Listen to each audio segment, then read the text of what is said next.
We are in the city of Detroit. This is my old neck of the woods.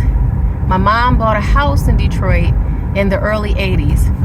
And there is a school up ahead that I used to attend. It was a private school. I think I attended there kindergarten and first grade.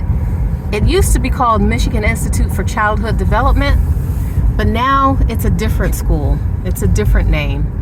But this school was where my educational foundation began. And it was a wonderful, wonderful educational foundation for me. But now it has a different name and it's probably under different ownership. So as we keep going, we're going to approach my old neighborhood where I grew up.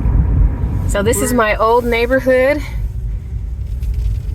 And I used to walk from my house down to the liquor store.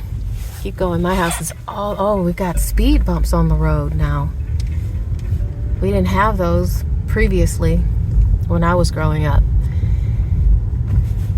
So this area is a bit more depressed than it was when I was a kid growing up. In the 80s, it was a pretty neighborhood. And then as time went on, the neighborhood changed quite a bit. Quite a bit. And I used to live in the house up ahead.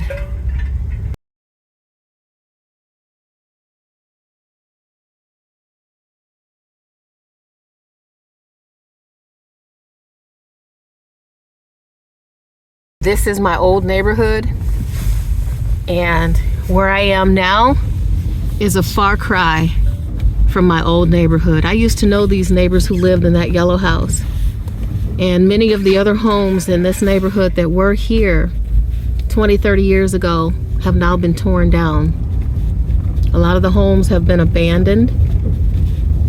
And the area has become pretty distressed. It's struggling quite a bit. But anyway, this is my beginning. This is where I started. And on my next video, you'll see years later where I ended up. Now that you've seen my humble beginnings, this is where I live today. Let's talk about how I ended up here.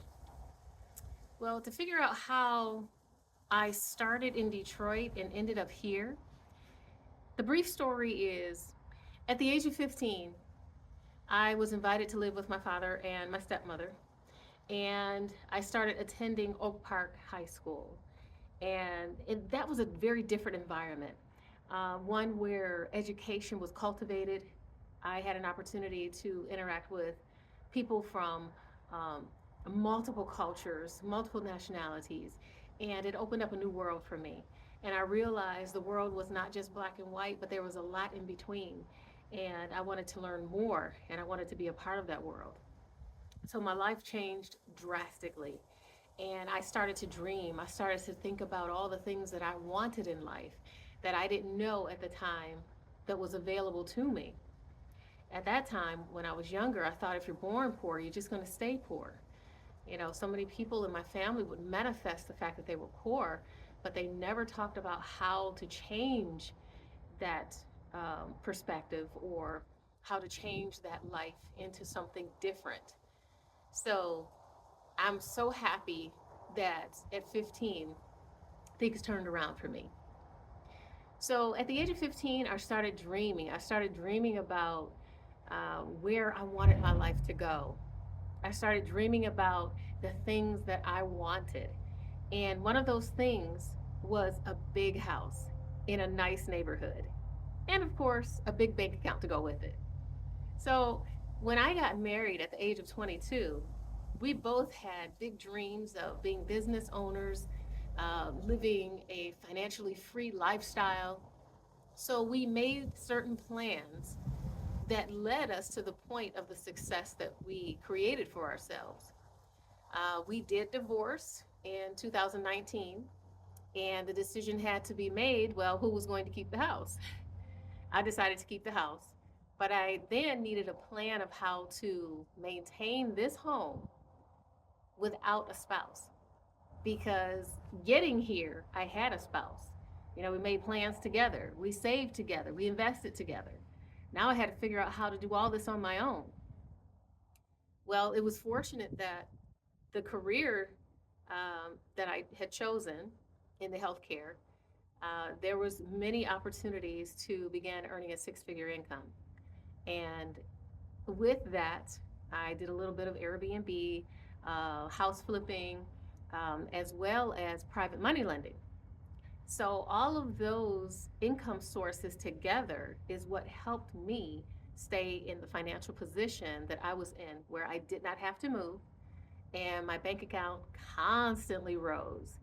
I was not dwindling my assets at all. And so that's what I want for you. I want to help you realize whatever dream it is that you have. I want you to understand that even if you have to do it alone, you can do it, just like I did. Thank you for watching Financial Fix with Sharnella, and I will see you on the next episode.